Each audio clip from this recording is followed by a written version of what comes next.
Cette semaine, un camion de béton se renverse à Saint-Thomas. Le président du groupe Nadeau de Sainte-Mélanie est retrouvé sans vie. Et finalement, un homme de 23 ans est arrêté pour une série d'infractions sexuelles à Lavaltrie. Bonjour, ici Danny Bérubé. Bienvenue à vos actualités régionales.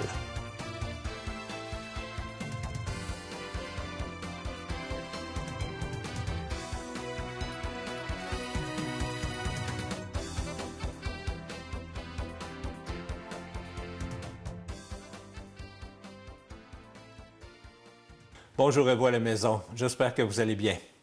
Bienvenue à votre bulletin de la semaine du 5 mai 2025. Un accident impliquant un camion de béton est survenu en fin de matinée mercredi de la semaine dernière à l'intersection de la route 158 et de la rue Joly à Saint-Thomas. Le poids lourd appartenant à l'entreprise Béton Adam a quitté la chaussée avant de se renverser. Seul à bord du véhicule, le conducteur a subi des blessures mineures et a été transporté au centre hospitalier de Joliette pour des examens. Selon les autorités, sa vie n'est pas en danger. Les services d'urgence, incluant ambulanciers, policiers et pompiers, sont rapidement intervenus sur les lieux. Une enquête est en cours pour établir les causes exactes de l'accident.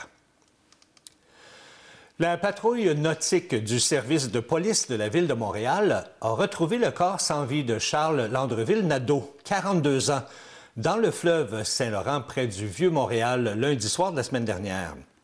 Président du groupe Nadeau, une entreprise de transport basée à Sainte-Mélanie, M. Landreville-Nadeau avait été porté disparu le 27 avril. Il avait été vu pour la dernière fois vers 1h30 du matin dans un établissement licencié de l'arrondissement Ville-Marie. Ses proches et les autorités avaient exprimé de vives inquiétudes quant à sa santé et sa sécurité. Selon les premières informations disponibles, eh bien, aucune trace d'acte criminel n'a été relevée par les enquêteurs à ce stade. Le SPVM invite toute personne détenant des informations pertinentes à contacter les autorités. C'est toute une histoire qui secoue la région de la Naudière. Les enquêteurs de la Sûreté du Québec ont arrêté un homme de 23 ans, Jagmeet Singh, pour une série d'infractions sexuelles commises sur son lieu de travail. Les faits se seraient déroulés entre la mi-mars et le début avril. Singh était superviseur dans plusieurs restaurants rapides de la Naudière, de la Mauricie et du centre du Québec, et aurait profité de son poste pour poser des gestes à caractère sexuel sur un garçon mineur et une employée majeure. L'arrestation a eu lieu le 6 avril à Lavaltrie et l'accusé fait maintenant face à plusieurs chefs d'inculpation, notamment d'incitation à des contacts, de contacts sexuels et d'agressions sexuelles. Après sa comparution, il a été libéré sous condition, mais il devra revenir devant la justice le 27 juin. Les autorités invitent toute personne ayant été témoin ou victime des agissements de Singh à communiquer avec la police. La Sûreté du Québec a frappé fort avec 2 perquisitions majeures menées simultanément dans les municipalités de Saint-Félix-de-Valois et Berthierville. Ces interventions ont conduit à l'arrestation de 2 individus et à la saisie d'une quantité importante de stupéfiants, d'armes et de matériel de production de drogue. À Saint-Félix-de-Valois, un homme de 41 ans a été intercepté par les autorités pour possession de stupéfiants en vue de trafic et transformation de cannabis. Dans la résidence perquisitionnée, bien, les policiers ont découvert plus de 1250 comprimés de méthamphétamine, 12 kg de cannabis frais, ainsi que divers autres produits liés à la vente et à la transformation de la drogue. Parallèlement, à Berthierville, eh bien, une femme de 43 ans a été arrêtée pour possession de stupéfiants et détention d'armes. Sur place, les forces de l'ordre ont mis la main sur plusieurs sachets de cocaïne prêts à la vente, plus de 125 comprimés de méthamphétamine, ainsi que des armes, dont un pistolet à plomb et 2 poings américains. Une dizaine de policiers et un maître-chien ont été mobilisés pour ces opérations. Toujours du côté de Berthierville, jeudi de la semaine dernière, un homme de 67 ans et une femme de 66 ans ont été arrêtés par la SQ. Ils seraient impliqués dans la vente également et le transport de tabac, ainsi que la vente d'alcool de contrebande. Les policiers ont effectué 4 perquisitions, toutes à Berthierville, soit dans une résidence de la rue de la Tour, dans une automobile, dans un VUS, ainsi que dans un entrepôt de la rue Marchand. Ils y ont trouvé des cigarettes, des bouteilles d'alcool ainsi que des armes à feu. Les 2 individus pourraient faire face à des accusations en vertu de la loi concernant l'impôt sur le tabac et la loi sur les infractions en matière de boissons alcooliques. Une excellente nouvelle pour les circonscriptions de Berthier. Le gouvernement du Québec a annoncé l'octroi d'une somme bonifiée de près de 2,5 millions de dollars destinée à soutenir les investissements dans les infrastructures municipales locales. Ce financement provient du programme de transfert pour les infrastructures d'eau et collectives du Québec pour 2024-2028. C'est la députée de la circonscription de Berthier, Mme Caroline Proulx, qui en a fait cette annonce au nom de la ministre des Affaires municipales, Mme André Laforêt. Mme Proulx s'est dit être ravie de cette bonification accordée par le gouvernement. Elle a souligné que les 21 municipalités de moins de 5 000 habitants de la circonscription pourront ainsi être appuyées dans la réalisation de projets d'infrastructures essentiels pour assurer des services de qualité à la population. Cette annonce fait suite à une bonification de 90 millions de dollars pour la période 2024-2028, une initiative du gouvernement du Québec. Grâce à ce financement, les municipalités de Berthier pourront concrétiser des projets de construction ou de rénovation d'infrastructures à vocation culturelle, communautaire, municipale, sportive ou de loisirs, tels que les hôtels de ville, des centres communautaires, des parcs publics, des centres de loisirs ou encore des arénas. Voici les sommes qui seront octroyées à certaines municipalités dans la circonscription de Berthier. Berthierville, avec un peu plus de 172 000 Mandeville, près de 128 000 Saint-Cléophas de Brandon, 75 000 Saint-Damien, 128 536 Saint-Gabriel, près de 139 000 Saint-Gabriel de Brandon avec 134 446 et finalement Saint-Norbert, près de 100 000 Saint-Félix-de-Valois franchit une nouvelle étape vers l'inclusivité en rejoignant la route du lait de Lanaudière. Ce programme vise à offrir des espaces confortables dédiés à l'allaitement dans les bâtiments publics. Depuis octobre dernier, des espaces bien identifiés ont été aménagés à la bibliothèque, à la mairie et au centre Pierre Dalcour, chacun équipé de chaises berçantes pour offrir un environnement propice aux mères qui souhaitent allaiter. La route du lait, pilotée par Nourrice Source Lanaudière, soutient l'allaitement maternel en accompagnant les familles et en mettant en place des initiatives pour favoriser cette pratique naturelle. Mme Audrey Boisjoli, mairesse de Saint-Félix-de-Valois, souligne que de simples ajustements ont permis de rendre les bâtiments publics plus accueillants pour les familles. Elle précise également que cette initiative contribue à rendre les lieux municipaux plus inclusifs et accessibles à tous. Les pompiers de Saint-Félix-de-Valois invitent la population à prendre part à la course en couleurs qui se tiendra le dimanche 1er juin au parc Pierre Dalcour. Entre 900 et 1000 participants sont attendus pour cette course festive et accessible à tous, où obstacles et poudres colorées font partie de l'expérience. L'événement vise à promouvoir le bien-être, la santé et la solidarité, tout en amassant des fonds pour le programme POM de l'École secondaire de l'Érablière et la Fondation pour la santé du Nord de Lanaudière. Les inscriptions sont ouvertes et vous pouvez le faire en vous inscrivant directement sur le site Internet qui est présentement affiché à l'écran. Et ceux et celles qui s'inscrivent avant le 12 mai recevront un chandail ainsi qu'un sachet de poudre colorée. Un rendez-vous sportif et communautaire à ne pas manquer. L'arrivée du printemps se fait sentir et avec elle, la réouverture tant attendue des pépinières et jardineries de la région.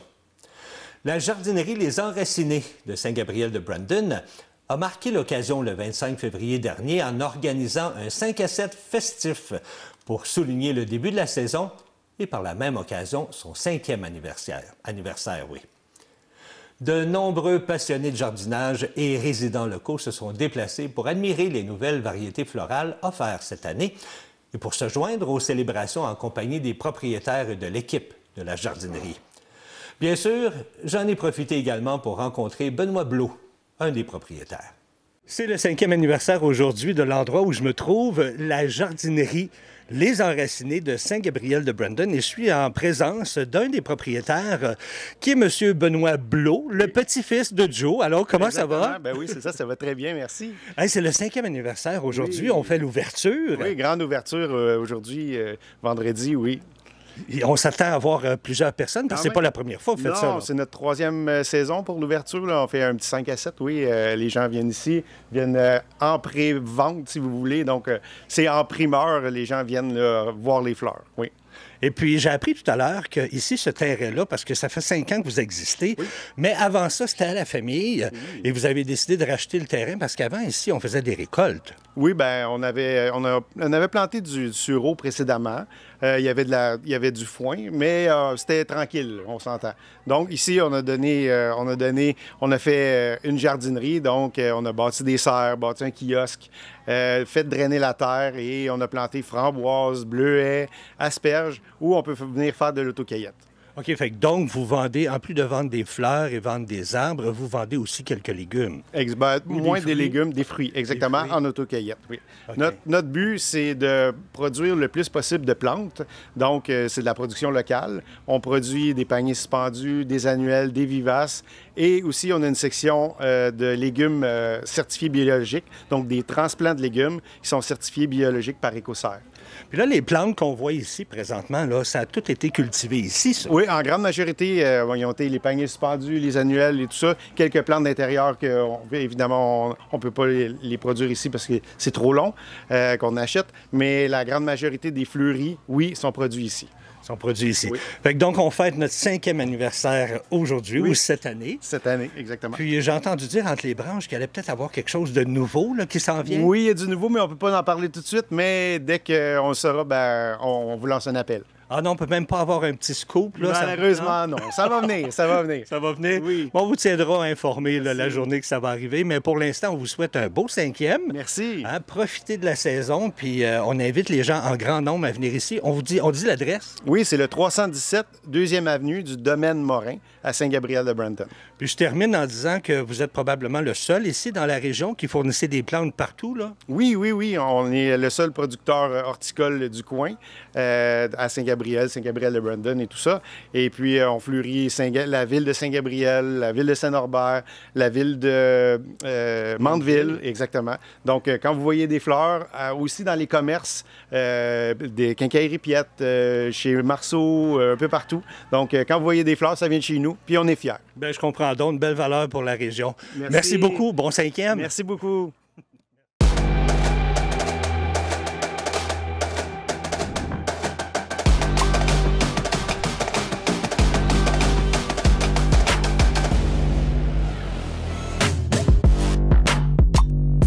Ce sera, on l'espère, sous un ciel radieux que les cyclistes et coureurs de tout niveau s'élanceront pour une nouvelle édition du défi Vélo Papillon Arbour au parc Casavant-des-Rochers de Saint-Charles-Borromée. Un rendez-vous incontournable pour les amateurs de vélo, de course à pied et de marche, où l'effort physique se conjugue à une noble cause. Avec 6 parcours allant de 5 à 105 km, l'événement permet à chacun de trouver son défi à sa mesure. Mais cette année, une nouveauté fait son grand retour. Le volet course à pied et marche sur des distances de 5 et 20 km. Seul ou en équipe, chaque participant aura l'opportunité de créer sa propre page et d'inviter son entourage à soutenir sa démarche par des dons. Les fonds récoltés permettront d'offrir des séjours adaptés aux jeunes campeurs du Camp Papillon. Une initiative qui vise à offrir des expériences sécurisées et enrichissantes. L'inscription est déjà ouverte et se fait en ligne.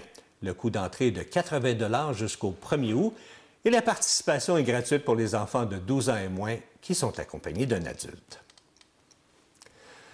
La FADOC Région Lanaudière lance une invitation à tous les amateurs de sport et de nouveautés. On vous invite à venir faire l'essai du soccer marché. Cette version adaptée du soccer traditionnel, axée sur l'inclusion et la modération, est accessible à tous, membres ou non membres. Et ça va se dérouler du 13 mai au 26 août dans les parcs de Joliette et Saint-Charles-Borromée. Le soccer marché est une discipline sans course ni contact physique qui se distingue par ses règles simplifiées et sécuritaires.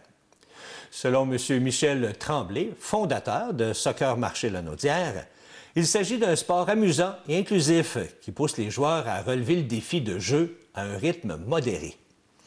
Eh bien, pour ceux et celles qui manqueront cette occasion, vous pourrez découvrir la discipline lors des Jeux FADOC provinciaux en septembre 2025 à Laval.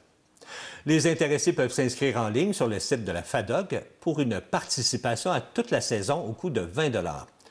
Plus d'informations sont disponibles via également le FADOC Lanaudière, par courriel ou téléphone, ainsi que sur la page Facebook de Soccer Marché Lanaudière.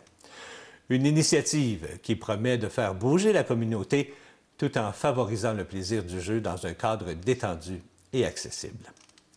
Et petite nouvelle en terminant, le 25 mai, dès 10 h, dans le cadre de la Journée de l'arbre, les Amis de l'environnement Brandon vous invitent à leur traditionnelle distribution d'arbres gratuits dans le stationnement de la Banque nationale à Saint-Gabriel. Voilà, c'est ce qui complète vos actualités régionales. Si vous avez été témoin d'une nouvelle, alors faites-nous le savoir en nous écrivant ici, à CTB TV. Cette semaine, ne manquez pas l'émission « Conférence au Bal-Masquis », une présentation complète de la conférence de Simon Paré-Poupard, l'auteur du livre « Ordure, le journal d'un vidangeur », qui a été présentée tout dernièrement. Une conférence visant à mobiliser la communauté sur l'importance de la gestion des déchets. Très intéressant et instructif. C'était Danny Bérubé pour vos actualités régionales. Je vous souhaite une agréable fin de journée.